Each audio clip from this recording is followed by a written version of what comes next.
Hello, ladies and gentlemen. You're now listening and watching Championship on the Line podcast with my co-host Rich, and I'm Alex. And today we got a very special episode of Lucha Talk. We have a special guest. You've seen him everywhere. He's done a lot of things over in independent wrestling, also being in Raw and all that fun stuff. And also he has a big match coming up on June 12th, where he'll be at Cypress, California, on taking on for the Legion of Valor Championship match against Azrael and Sergeant Major. And Ruben Iglesias is going to go against those guys, and he's going to bring the belt home. So, ladies and gentlemen, Ruben Iglesias is in the house. How you guys doing? We're doing good, man. Once again, thank you doing? so much for taking the time to do this, man. Really excited to have you on.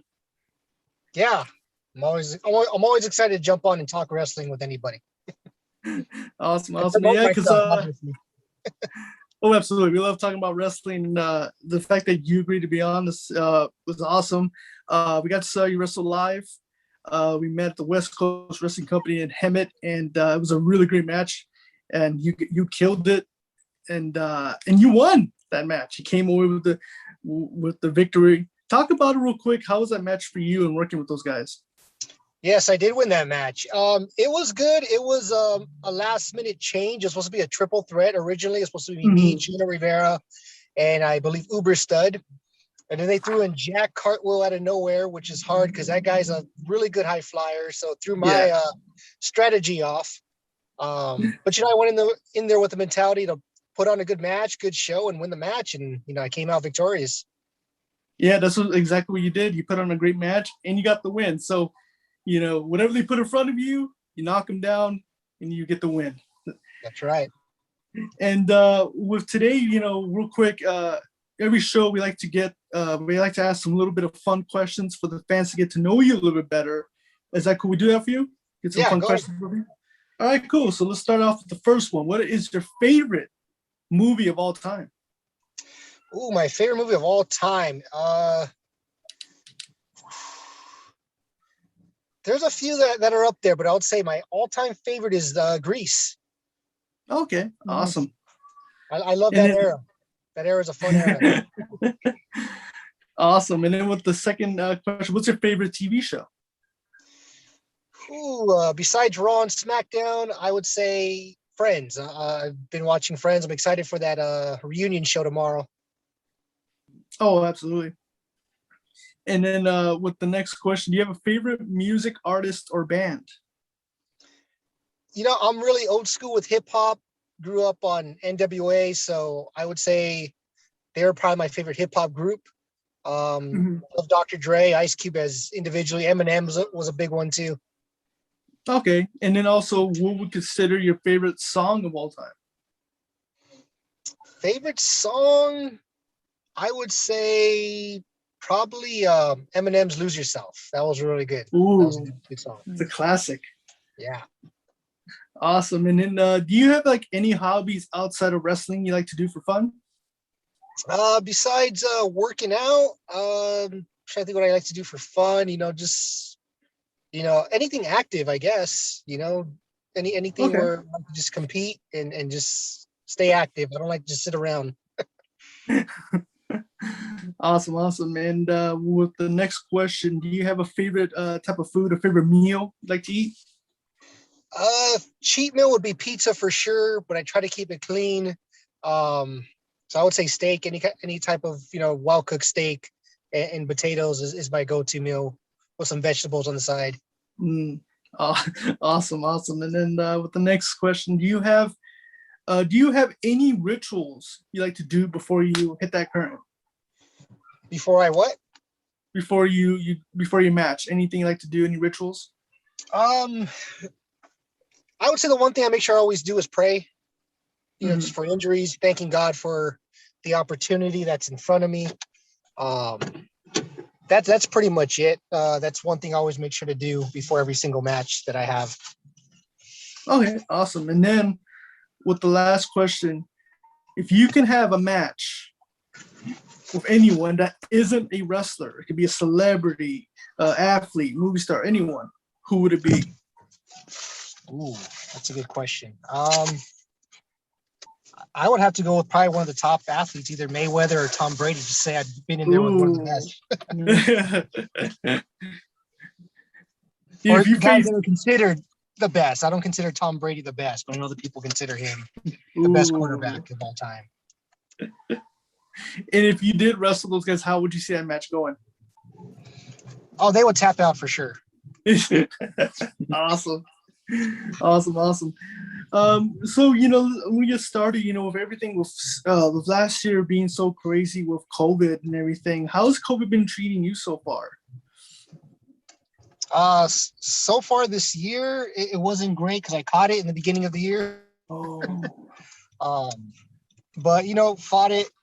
I was fortunate enough not to have it that bad, so just did what the doctors told me to do. Quarantined and took some time off, but it was rough afterwards trying to recover and get back in ring shape. Mm-hmm. But now that things are lifting and shows are getting back, it's looking more positive looking forward. Oh, absolutely. And especially in California, everything is starting to come back to normal. How did it feel for you to finally to come back with a crowd for the first time? How did it feel? It felt great. My first time going back to a crowd was in Arizona, so I already knew things were a little less restricted out there, and we had a really packed house. I want to say there maybe been 200 people there, so that was just it was crazy. It was crazy to hear that roar of the crowd again and be in front of people and high-fiving the kids again and shaking hands, even though we're still not supposed to be doing that. I had a big exception. Just because I missed it so much, there's that interaction with all the kids. Oh, absolutely. Especially when we saw you on the West Coast. I think that was our first show since before the COVID. And it felt good just to be out there, with the fans and seeing the wrestlers. So, it was awesome to see it now back in California. Now it's finally, things are starting to open back again. So, excited for the future events. But also, tell us, for the people that don't know, how did you get your start in professional wrestling? How did it all start for you? Well, I guess I'd go back to the very beginning when I was a kid, just watching it growing up, with a lot of cousins and just watching it on TV. That's kind of where my love started. Mm-hmm. And I guess when I first decided to be a pro wrestler, it was probably after that WrestleMania 18 match, Rock and Hogan, which will be coming up 20 years next year. That match blew me away and made me want to do that and be in front of an audience like that. And I think it was after that in 2002, I started researching just how to be a pro wrestler and seeing that you had to go to a school and learn. Because at that time, I think I was like 15. I had no idea how to even get started. But seeing that she had to go to a school and learn the ropes, learn how to bump, learn how to do everything safely. Kept my eyes on a few schools out here in California. I know EWF, School of Hard Knocks was one I looked into. Slammers University, which isn't around anymore, but they were around back then. I looked into them. And then UPW, which was ran by Rick Bassman, who, discovered Sting, Ultimate Warrior, John Cena. He discovered all those guys. So I think that was what drew me to him, knowing that he had connections and had a good eye for talent. And I remember the first time I went to go visit the school, the Miz was there training. And so it was cool to meet him. And then I knew that was a spot I wanted to go train at. So I started training there. I got my first job right out of high school and saved a bunch of money to go pay the tuition fee, I guess you would call it, to start training, and started my career there in the school in El Segundo.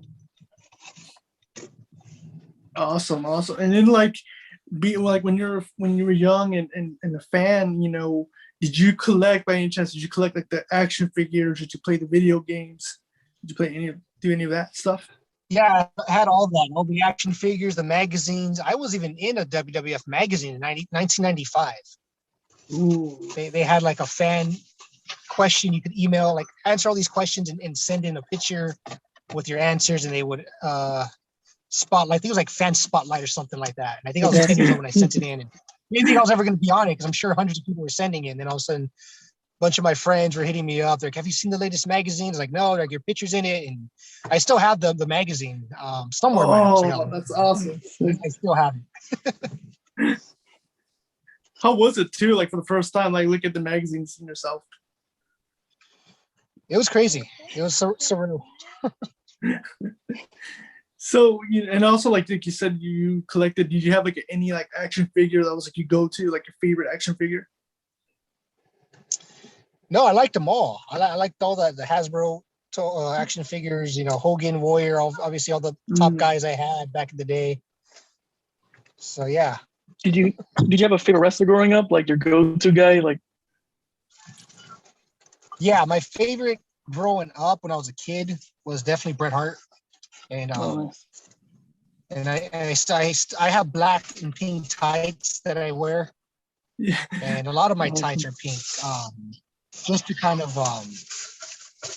have that homage to Bret, because he was the one that really, everyone talks about being a Hogan fan, a Warrior fan, Macho Man fan. I was a Hart Foundation fan when he was a tag team with his, with Jim Neidhart. yeah. Mhm. And then once he broke out into singles, was into, still a big Bret Hart fan. The Iron Man match and all those matches, I remember just watching and just being in awe of him. So then it became The Rock. My teenage years in high school, The Rock was someone that I really wanted to be just like, especially on the microphone. That guy could talk. So he was a big inspiration as well. Well, cool. And then like talk about what was it like going to for wrestling school for the first time and taking your bumps? How was the training when you first started? It was nerve-wracking. I remember being super nervous. Everyone there was cool. All the students was there. Miz was still there. He was on his way out though. He had gotten signed and everybody knew he was on his way out, but he was one of the nicest guys there. Making me feel welcome, making me feel, encouraging me obviously as a beginner. You're running those ropes and you're all over the place. Taking the bumps, you're not taking them right, but everybody was very encouraging.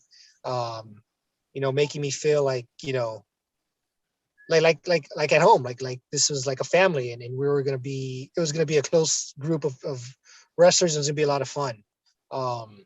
Felt the pain the next day, but sucked it up and just kept going, Mm-hmm. And also, was there like any advice that the coaches or staff had given you that you still keep to this day?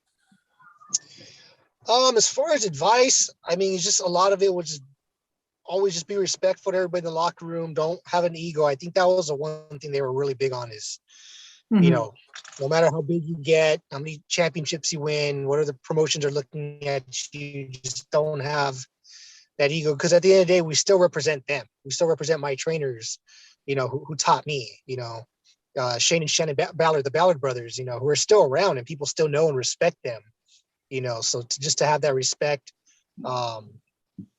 Also just enjoy it.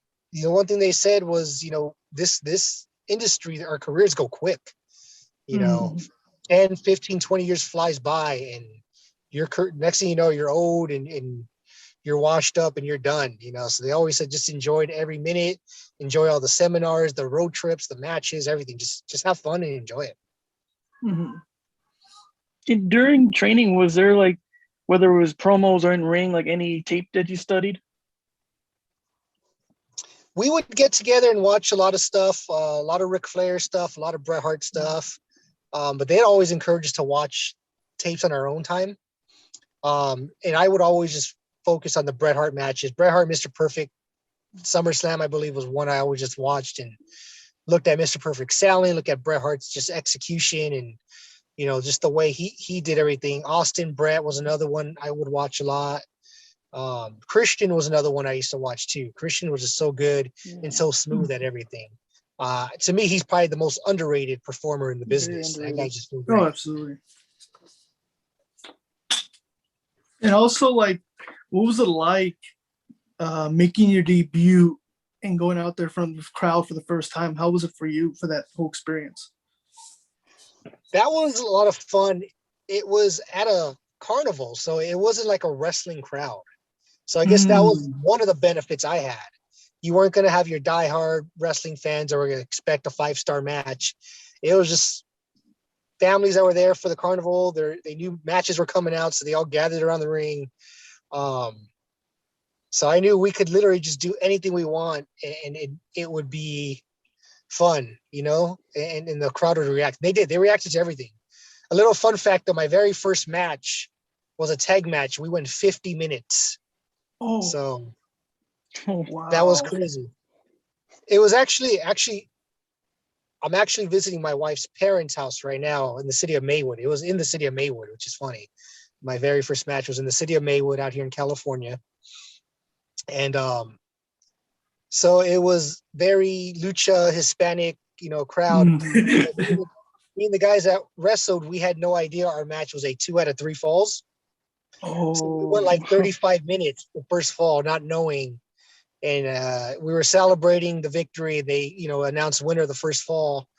And we all kind of looked at each other like, what does he mean first fall? We had to go 2 more matches or 2 more falls on the spot too, on the fly. So that was nerve-wracking for me. Being my very first match, I had to keep going, not knowing what was coming next, not knowing who was taking the next fall, what fall was happening after that. We had to call everything on the fly. But that's one thing my trainers, especially the Ballards, is good at, is making us do matches on the fly. Because like I've been in so many situations on the indies where matches are changed last minute. Like you saw in Hemet, hey, we're throwing Jack Cartwheel in there. Like, Yeah. you just got to go with the flow, and you can't. Obviously, you got to have a game plan of what you're going to do in the match, but you also got to just learn to go with it. And sometimes the crowd will change things as well. And do you prefer that style just on the fly? Like there's some wrestlers that like to lay it out each spot before in the ring, or or do you just like to call it during the match? I like to call it. Call it because, again, I feel like the fans could easily dictate where the match is going. I'll give you an example. I remember I wrestled Peter Avalon one time in a match, and he was obviously, heel. He's one of the greatest heels out there. And I was a baby face. And for some reason, we get out there, and I'm bumping him around. The crowd's booing me like crazy. We were in a new town, I remember. So people didn't know who we were, but for some reason, they were reacting great to Peter Avalon, just booing the heck out of me. And I remember just grabbing a hold on him and saying, we got to switch things up. Like, you need to start, outshining me and let me work heel and beat you down and get the crowd to hate me. We had to do it on the fly. But I feel like in situations you need to learn. You need that. And I would rather just go out there and just, have the ending. If someone wants to do a big spot, anything off the top rope, know that in advance. I feel like stuff like that you can't call on the fly. Like, hey, let me give you a brain buster from the top rope. That's something that needs to be talked about in the back. But, starting off the match, doing certain things in the heat or your shine, it should be called in the ring. I feel like most guys need to learn that it's something that benefits them, And again, hearing that crowd reaction, if you're doing something and the crowd's not reacting, it's not working, then just stop. Don't continue going, oh, I need to do this because this is what we planned, or we had this plan next, so we need to do this spot. It's like, listen to the audience. If they're not responding, then you need to do something else. And also injuries could happen too. I was recently injured in a match, but luckily it was at the end of the match. So if I had gotten injured mid-match or in the beginning, we would have to change everything we laid out, on the spot. Wow, that's so crazy. And then with just to make sure, how long you've been as of now? How long you been wrestling? Total years. This month, I made my debut in May in the city of Maywood 15 years ago. Oh wow! It flies by. It goes by quick. And as you look back in your career, what matches would say would be your favorite that you're proud of? There's a lot. When I wrestled my trainer Shannon Ballard one time, we put on a really good story. We called it on the fly. He called everything actually. I was just his student. I'm like, I'm just gonna listen to you, call everything out there. And he has a twin brother, so they did the switcheroo gimmick where he went over on me. But wrestling him one-on-one, like, he's so great, so smooth, he's such a good coach in the ring that, to me, we could have went. I think we only won like 12 minutes. We could have went like a good 30 to 40 minutes, and it would have just been great. A great match. Other matches, my debut match in New Mexico, I loved wrestling out there. I got to go out there a handful of times. Just the crowd out there was just amazing. Anytime I got to work guys like Scorpio Sky, Eric Watts, and all these top performers out here. Just great matches. You know, my Monday Night Raw match obviously is a top one in my book. And talking about that match, you know, it was you, Rich, and Rex Gibson taking on Authors of Pain. What was that whole experience like? It was crazy. It was my first time ever being backstage in WWE. So I walked in just thinking they were just going to use me, or not even use me at all. Because I've heard from guys that they get called to go backstage and they don't get used ever, or you know, for anything.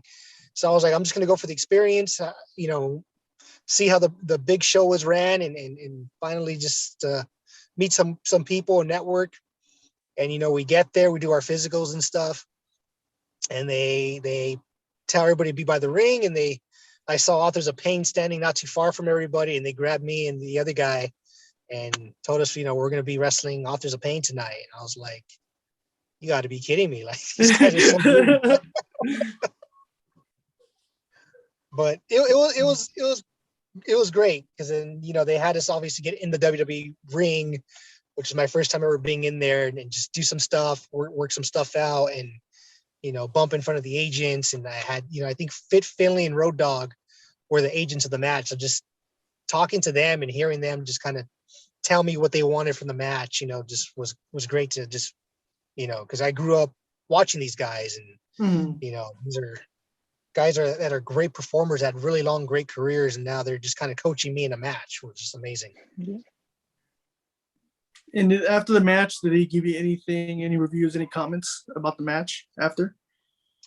After the match, Authors of Pain thanked us, and then they told us to hang out in gorilla position. You know, they said, just out of respect, just hang out here. Don't just leave right away. So we did. Authors of Pain came back again and asked if we were okay. Asked how everything went. And then Vince McMahon called us over.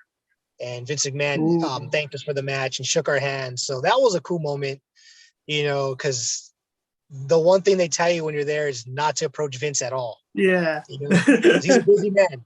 He's a busy man, and he doesn't have time for all these local talents just to pick his ear and pick his brain. You know, I'm sure we would love to sit with the guy and ask him hundreds of questions, but, you know, they tell us, don't talk to him, don't approach him.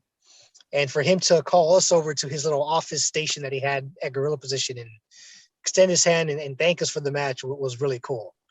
And asking some of the guys that have been backstage and done matches for Raw and SmackDown, a lot of them say that doesn't happen. Like, yeah, I know Vince never called us over, and Vince never thanked us. So for some reason, he thanked us, which was cool. It's a memory that lives in my mind. You know, it wasn't recorded. I didn't get to get a picture, and I wasn't going to be a mark and ask for a picture afterwards and get kicked out. But it's something I know happened. And my tag partner, he was there too. He could vouch for me and say, yeah, Vince McMahon called us over and he thanked us and shook both our hands on the spot, you know? That's so cool. That's so awesome. Just to say, like, they actually got to shake his hand, because we talked to wrestlers and they didn't even get to even like see him at all. So the fact that you got to like shake his hand, that's like so cool. Yeah, and I've been back several times, and he was only there one other time. Other times I didn't see him at all. You know? And also, you got to also be part of the whole Tyson Fury and Braun Strowman. I think you're like a security guard. What was that experience like, being between those two big guys? That was the second time I saw Mr. McMahon. He was there, and he was pretty much producing the segment. So that's another thing I could say. I was in a segment produced by Vince McMahon himself. That's awesome. He was coaching us, telling us what he wanted. But that was cool. I remember I wanted to be on Braun Strowman's side because I knew they were going to knock us all down. And I was like, I do not want to get punched by Tyson Fury. Because, I mean, big fan of his. He was super cool, nice to everybody. But I'm like, if these guys are throwing punches, I do not want to get punched by Tyson Fury. Not that Braun Strowman punch wouldn't hurt, but you know. So that was a lot of fun, and there was a lot of us there. It just made the whole experience so much better. Just guys that I shared locker rooms with in these, you know, these companies around California. All of a sudden, we're in Bakersfield at the sports arena there, in one of the nicest arenas I've ever been to, and we're all there just enjoying the experience together. So that was fun. That's awesome. And yeah, like you're right, because like I wouldn't want to be punched by Fury, especially like I don't really think he had like a lot of training.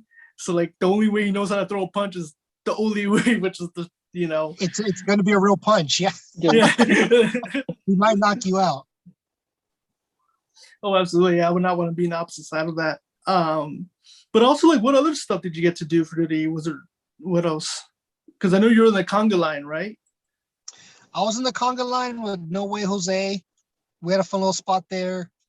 I also got to be an EMT when Randy Orton attacked Matt Hardy. But that was I went up there in commercial, but I guess it was exclusive for like the WWE network at the time. So I woke up to a lot of messages and pictures of people that saw the spot of me going out and helping Matt Hardy to the back. So that was cool. I almost had a match with the Viking Raiders one time on Raw too, but I ended up getting pulled from the match, so that was kind of a bummer. But they also cut the time on that match too, so I wasn't too bummed. They told us we were going to go 3 minutes with entrances and the match, and then all of a sudden they tell us 90 seconds now, and then right after that time got cut, I got pulled from the match. So it is what it is. And then like as of now, what are your goals as of now? What companies do you want to go wrestle for, and who do you want to work with? I think right now I want to work with a lot of younger talent, a lot of the up and comers like the Jack Cartwrights, and I was talking to Jesse Hernandez, who owns EWF. He has a lot of promising young students. These are the guys I want to step into the ring. Santino Bros is always producing a lot of great young talent. And even promotions I work for in Arizona, I tell them I want to work a lot of their students out there that are coming in, because one, I feel like it'll make me a better worker, working with a lot of guys that are so new, because anyone could go in the ring and have a great match with a Scorpio Sky or a Gino Rivera. These guys have been along so long. It's going to be a great match regardless who they're in the ring with. But to put on a great match with these youngsters and to learn, to teach them and also to learn from them at the same time is something I want to start doing. And also, like, how much wrestling do you watch as of now? What shows do you watch? And also, what do you think of the product today? The product today is a little hard to watch, just because it's not what it used to be. There's still a lot of great matches out there. Like, Daniel Bryan and Roman Reigns had a great match a couple weeks ago on SmackDown. I always just try to catch everything on YouTube. YouTube is the best place. You can always watch old school wrestling, stuff from Japan, NXT. NXT obviously probably has the best matches and talent. But even if I hear like people praising a Matt Riddle match, I'll go watch it the next day on YouTube and watch one of his matches, or, a Daniel Bryan or Roman Reigns match.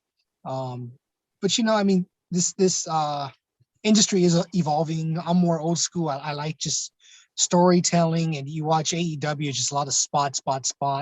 Yeah. And I know there's a lot of guys out there that are still have that old school mentality, like the FTR are guys I like to watch, because they're very old school too. So it's like I said, it's a little hard to watch, but it's still a profession, an industry that I love.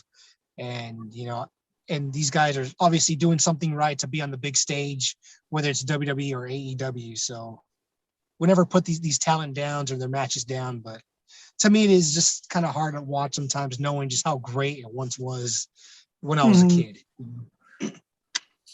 Oh yeah, I think it's a conversation that Rich and I always have, especially like AEW, when like there's guys that don't even sell, and it's just spot after spot after spot. There's no selling, there's no storytelling, So, I get what you're saying, because this is kind of hard to watch sometimes, because it's like, man, if someone fell like that, there's no way they would get up like 5 seconds back, like 100%, like so there's just no selling. I think that's the most sometimes important that's part. like lack of like connection with the crowd too. Like, yeah, some guys are maybe a little too green. Like, they're not, like you were saying, the storytelling, connecting with the crowd and reacting to the crowd, like, for the next spot. And they're just going, balls out, next spot, dive. And Do you Right. think that's it's lacking now these days? What's your opinion, on that? Like, why do you think the reason it kind of started going to like high spots or that style of wrestling? Um, I don't know if there's a specific reason. I think it's just, again, just things evolving. Times are changing. I feel like people are just impatient and they just want to see Yeah. things really quick. Like spot, spot, spot. Let's get to the next spot, where everyone's afraid of things being so boring. But I don't think I've ever watched a Kurt Angle match or a Bret Hart match that I was bored with. Yeah. And these guys knew how to slow things down. And that's the thing. A lot of people don't realize that less is more, and you need to slow things down. Everyone just, everybody wants to have that 5-star match, which is great. And I think a lot of it does come to like criticism. I think a lot of guys don't want to get criticized on the internet for having a boring match or a basic match, or this match was 1 star because there was no dives in it. So everybody just wants to go all out. But also too, what a lot of these youngsters don't realize is injuries could happen too. And this will shorten up your career. Like I said, I've been doing this 15 years. I've only had 1 major injury, knock on wood, and hoping, that it stays that way. But it's because I'm not, trying to do a 30-minute match of just spot, dives and getting hit with objects, Oh yeah, no, I totally agree. Especially with injuries, like what are things that you do to keep yourself, safe and healthy? Um, exercise, eat right, stretch, a lot of stretching. Just I used to do a lot of yoga. I know I need to start doing it again because that's gonna help. That DDP yoga. I got to do it one time with DDP years ago. So I need to get back into that. Stop making excuses, But yeah, just a lot of it is just stretching and knowing my body. That's another thing too. Yeah. You need to know when not to push yourself. Like I mentioned earlier, I got injured in a match, towards the end. As much as I hated it, I didn't go to the gym for like a week because I knew if I pushed it, I would have agitated my body. Same thing. I trained Brazilian jiu-jitsu and I had to take time off from that too. As much as I hated it and I hate not being active, you got to listen to your body. And that's the one thing I do. If something's agitated, if I feel something's off in my neck, my back, my knees, I just need to be mindful and know, okay, I need to take it easy this week, or I need to do some low impact stuff that's not going to hurt my knees or damage my back, Oh yeah, no, that's a key, just listening to your body and rehabbing it properly and going back safely. But you were saying, you also did jujitsu. How's that going? How's that experience? It was good. I didn't do it most of last year because of the pandemic. But I got back into it after this January when I caught the virus. So I knew I had the antibodies, so I'd be safe to go and start grappling again. It's great. I mean, it keeps me in really great shape, and I love the physical part of it. I love the competing part of it, and I'm looking forward to doing a tournament. There was one this month, but with my injury, I knew I wasn't gonna be able to train to do it. And that's the thing. I'm not just gonna do a tournament and just train, just half-ass train for it. I want to go full in. So I know there'll be more opportunities, so I'm in no hurry. But like it is great to learn, and it helps me, using that stuff in professional wrestling as well. Oh yeah, sure. And what's your rank? I'm still a wipeout. I mean, I'm pretty brand new, so working towards that blue belt. It should happen in the next year. If it doesn't, I'm just gonna need to step it up.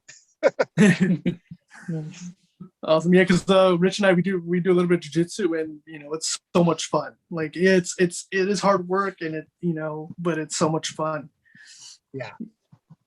And then also, real quick, I want to ask one more question. What advice can you give to someone that wants to be a professional wrestler?